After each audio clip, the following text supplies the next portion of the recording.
Big Room. Owana na lobi. Oya Kolanda, mibeko na ngata préféré na ndo ya famille politique na ye, kombo na ye, Big Room. État de droit et ça kosala. Yo ba kosala. Ba kosala yo. Yo ba kosala yo. État de droit kosala. Yo ba kosala yo. Il y a indépendance. Pona nini mboka ya biso ekufi.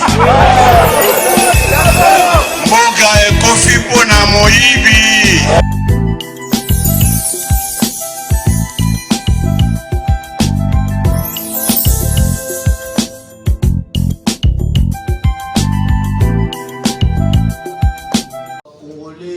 Zoni na RDC Mobimba, Oyo Basali Libanda ya Mboka, partout dans le monde. Bonjour, bonsoir, et ça dit qu'on dépendre Nangonga Oyo Bozubiso. Vraiment, Lelo, Tozali sous na plaisir. Yako Pesabino, actualité politique, Yamae Ezo le Kana, Nambo Canabiso, RDC, mon pays, RDC, ton pays, RDC, notre pays. Alors, Lelo, Bisona Bino Toro, Beta Masolo, na 3 points à ordre du jour. Point ya liboso to repete la bino masolo ya adresse ya mokonzi ya mboka oyo akosada na nation mukolo ya dimanche na 14h30. Na deuxième point to koyebisa bino la fuite de Joseph Kabila, le FCC en panique. Ebele bakomi kobenga fachi, bakomi kobenga mokonzi mboka bazali kosenga ba pardon. Bamsusu bakoti na balosambu baokutu babandaki ko prier entre autres ba Emmanuel Shadali bakoko nyenge. Donc mama na losambu onini fachi nani nzamba simba mutema ya fachi achela bango na se. Sko biso na minute to yebisi dia nzambe kamata ba écouteur chana matoi. Kamata ba écouteur chana matoi. Alors na matoi na yo seul prière au Bandakoyoka et ça lit kolela ya peuple congolais. Alors que ba congolais nyoso en général balingi Hippolyte Kanambe te, ba congolais nyoso en général balingi makambo ya coalition te, ba congolais nyoso en général balingi lingomba to lisanga ya FCCT parce que bazali batu oyo ba bomi mboka na biso, baza batu oyo ba piller ba richesse ba ressources ya mboka na biso. Alors il faut basidir na son point tokoye bisabino déclaration ya ministre ya affaires étrangères ya Suède madame Wilmot Alobi ndenge zali wana avant le 5 décembre il faut balancer mandat international ya arrestation ya Emmanuel Shadari. Na troisième point pour na pochite de torobete la bino masolo ni nyango communauté internationale bayokani pour na RDC ni nyango Assemblée générale ya Nations Unies au mokozi intervenira ki mkolo ya lobby bazui ba décision ni ferme pour la République démocratique du Congo. Ba décision bazui ferme ezali arrestation ya Hippolyte Kanambe Kazezali adresse ya mokozi ya mboka discours na ye oyo akosala mkolo ya dimanche na 14h30. Facha kolobani.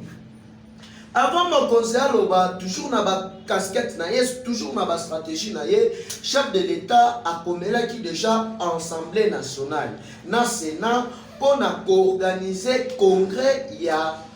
discours na ye oyo ako tanga liboso ya ba Congolais. Alors toyebi biso nyonso ke non mukolo ya prestation ya serment ya banzusi lembo koza komelaki Assemblée nationale na Sénat l'air ayebisi bango makambo ya prestation ya serment ya bajuge bato wana basalaki kamwa lolendo bato wana basalaki fier mais au finissage bafiniraki koprêter serment parce que palais du peuple ezali palais ya bakongolais yango bomonaki ke non bakongolais nyonso tokendaki wana mpona kosoutenir chef de l'État na prestation de serment ya banzusi. Même idéologie, même stratégie de mokonzi appliqué à saisir Assemblée nationale dans Sénat ba organiser misala ya discours na ye à la nation. sikoyo bango kuna balobi makambo wana etali bango te biso tozali kuna te etala bango te mokonzi akoloba nyonso wana ezali mpona kolakisa na face du monde nyonso wana ezali mpona kolakisa na monsieur Antonio Guterres oyo alingi aya na bakarte moko ba agenda moko caché en complicité na Kabila en complicité na église catholique ya koya koyebisa biso nini koyebisa biso ke non likambo ya dialogue biso tozali na tina ya dialogue te yango wana ezali piège mpona kolakisa communauté internationale ke non bato wana bazali continuer toujours na bras de fer na chef de l'État alors que article 69 ya biso ya constitution epesi mokonzi makoki nyonso epesi mokonzi nimisa nyonso ya kosadresse na nation ya koconsulte bakongolais ezali na plan de voir na ye alors mokonzi akoloba nini selon quelques indications mokonzi déjà akordaki interview moko na Jeune Afrique dans interview na ye journaliste atunaki ye mokonzi yo en tant que chef de l'État yebisa biso peuple congolais bakosentendre na nini na discours na yo chef de l'État yebisaki bango na mokuse alobi oyo peuple balingi yango mutu na kosala parce que bango nde bato bapona ngai nakati cheleka na prêta serment liboso na bango yango wana nga na kotrahir ata mokolo moko te na bato nyonso oyo na consultaki na bato nyonso oyo nayambaki na consultation bango tout sur 100% 99.5% balobaki ke non bazali na posa ya coalition te baza na posa ya mariage te ezalaki mariage moko contre nature ezalaki mariage moko oyo ya chance ya suka oyo topesaki na bacriminel ya Congo toyebisi bango au nom de la paix na place ya kokende na politique ya chasse à l'homme mieux vaut se mettre ensemble botika kindoki na bino botika masumu na bino tokoza Congo alors bato wana bayaki na bakarte ya mabe bamususu bakomaki komibenga ba autorité immorale bamususu bakomaki komibenga ba coup sur coup mais babosani ke non coup sur coup ya solo autorité morale ya solo ya bakongolais nyonso ezali son excellence Félix Antoine Tshisekedi Tshilombo tuna mokuse mokonzi alobaki ke non oyo na koloba ekozala cadeau ya bonne année na ya joyeux Noël pona bakongolais nyonso oyo bakosepela oyo bakobina oyo bakokende na eglise bakende kosambela parce que ezali libération ya peuple congolais yango wana congolais nyonso place ozwami ndenge ezala na somba de chapitre na yo somba sifflet na yo bongisa offrande na yo parce que eza offrande oyo tokokende kopesa na église mpona kokumisa nzambe na ndenge apesi biso président congolais na ndenge apesi biso président ya mayele yango bomoni ke non tata mande fulere ayoki ke non mokonzi akoloba mokolo ya dimanche mpo mokolo oyo ya koloba nde mokolo peuple congolais kose prendre en charge kingakaki tozokomisa yango parlement debout ya bakongolais tokobanda kobenga yango parlement debout ya bakongolais donc tokobanda kokende kuna kosensibiliser ba jeunesse congolaise kosensibiliser peuple congolais en général yango boyoki politique na mbeka sembe oteno nazokende Lubumbashi akende Lubumbashi akende te etali biso te parce que bayebisaki ye déjà na communauté internationale que non il faut éviter l'humiliation parce que soki alobi ya sainteté akende na bras de fer donc ye mutu akozambuma na nzoto parce que tomoni kadogo ya tchaki munoko awa soki Barnabé oteno président kozambuma mais bakangi na Congo kuna na Rwanda na matanga bilili etamboli oyo mama ya Barnabé azali kolena na Kenya Rwanda o bakangi mwana na ngai siko batu oyo boni bazali komibenga obe ba congolais boni baye kokoma ba congolais na kimikolo mais il faut bozala na respect yango wana biso peuple congolais biso nyonso to se prendre en charge d'où désormais to so mettre banilotique nyonso en garde muto komeka kofongola lisusu kamunoko na ye ya muke pona kotanga kombo ya chef de l'État na ndenge ya mabe yeba ke non kokutana na peuple congolais parce que liberté to démocratie ezali libertinage te ekosepelisa bakongolais nyonso discours oyo ekosepela bandeko na biso nyonso partout dans le monde parce que place wana nde akonome informateur mais selon quelques indiscrétion toyoki il faut ezala Moïse Katumbi ou soit Jean-Pierre Mbemba bango bato bakozala chargé il y a pour identifier nouvelle majorité parlementaire. Donc FCC cache que son âme se repose en désordre. Donc on a deuxième point d'abissou. Deuxième point c'est l'inini. Nazoye bisabino awa kenon Kabila lingiakimo. Pour babenda qui est litoyo. Ba ebisi MSC. Yo makamuto bandaki koloba. Bosanaki kenon kingakate ezali sous écoute ya Israël. Ezali sous écoute ya ba mboka ebele. Yango bomoni shadara kotisi mabundi. Akomi kosambi. Mais la minute to kosambela nini? Parce que Nzamba yebi kenon bosaba tumabe.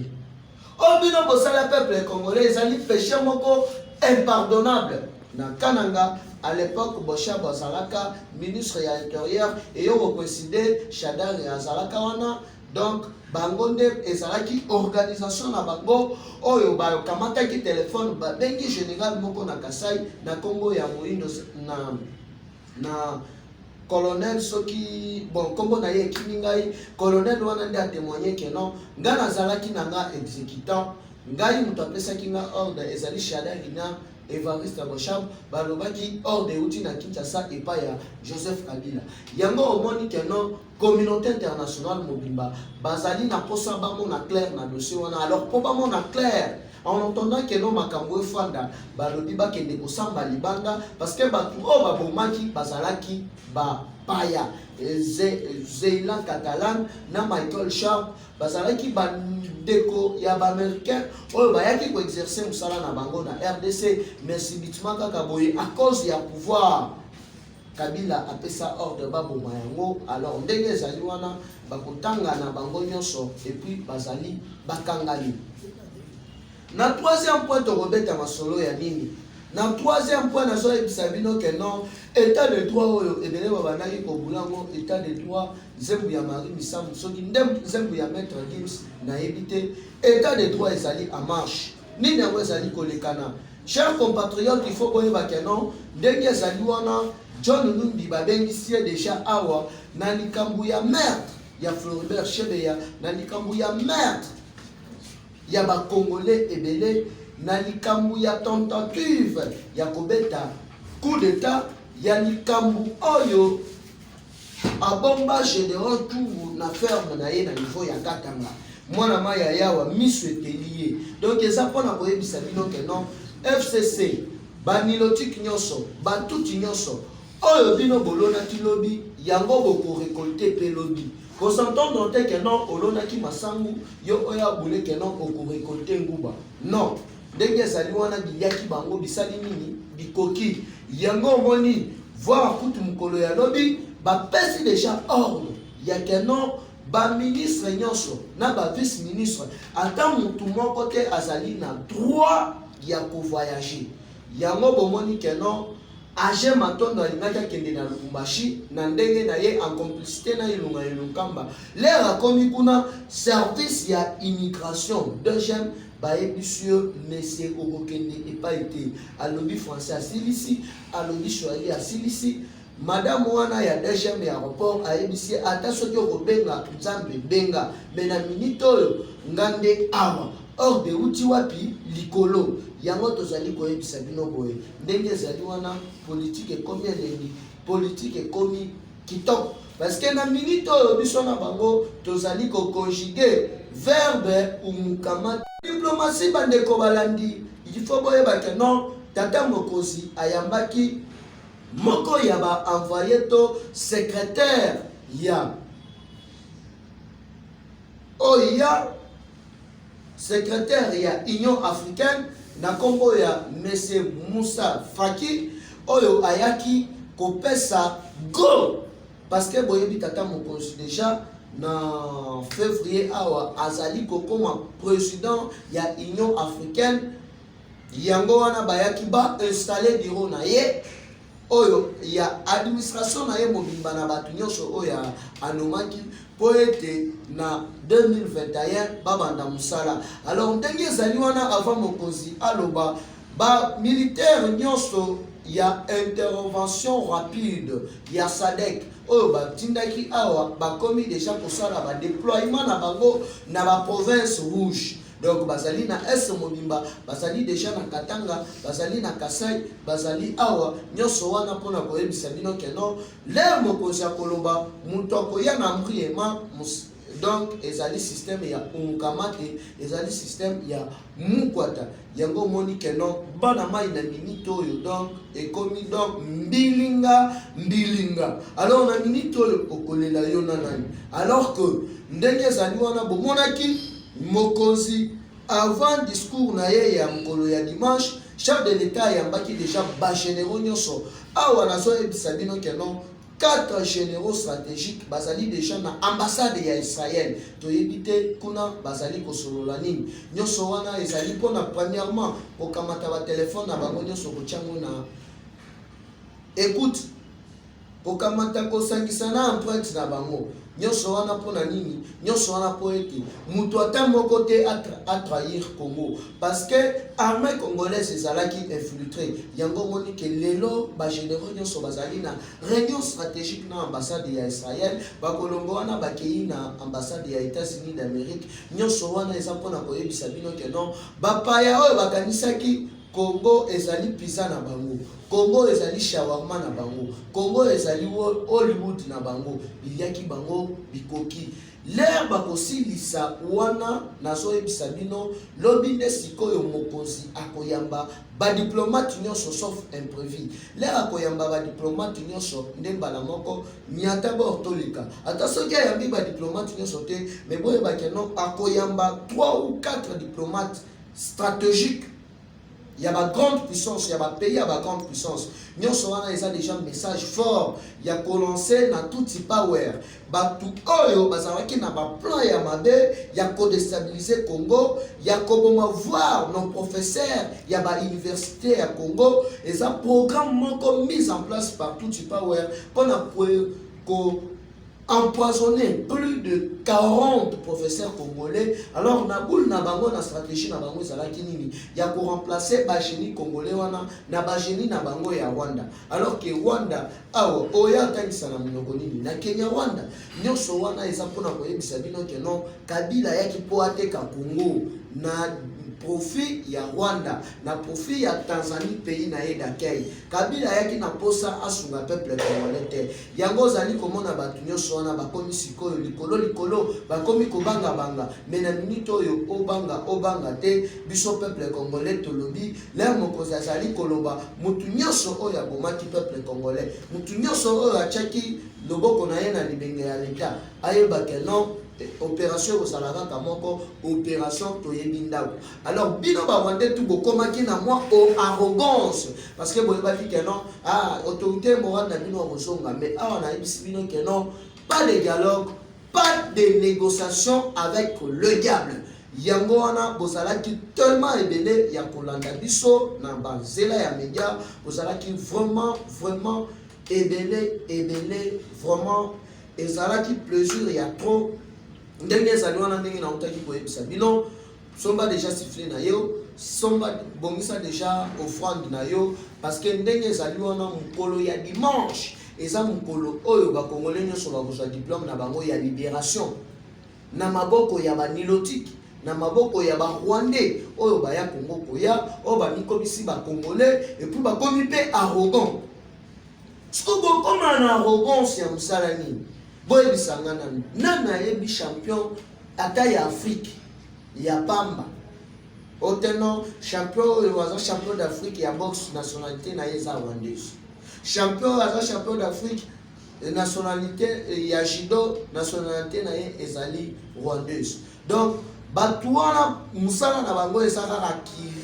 kirise ya ko empoisonner balinga ya kolela balinga sese siko baye okutana sikoyo na peuple oyo Nzambe aponi na peuple oyo Nzambe alingaka ezali peuple congolais et yoko coïncider lisusu Nzambe apesi biso président moko chrétien le preuve en est que ambassade ya Israël et bandaki kozala lisusu na RDC depuis Mobutu a kufa parce que Mobutu abandaki kobundisa Israël alors que Bible ezali koyebisa biso bien que non Bible ezali kotangisa biso bien que non mutu akopambola Israël yepe akozwa lipamboli mutu akotelemela Israël yepe Big Room. Oh, anana lobi. oyo akolanda mibeko na ngata préféré na ndo ya famille politique na ye kombo na ye Bikuru. État de droit eza kosala yo bakozwa yo mpe yo bakozwa yo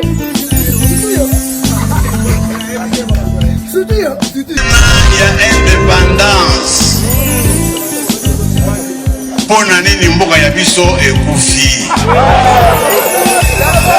mboka ekufi mpona moyibi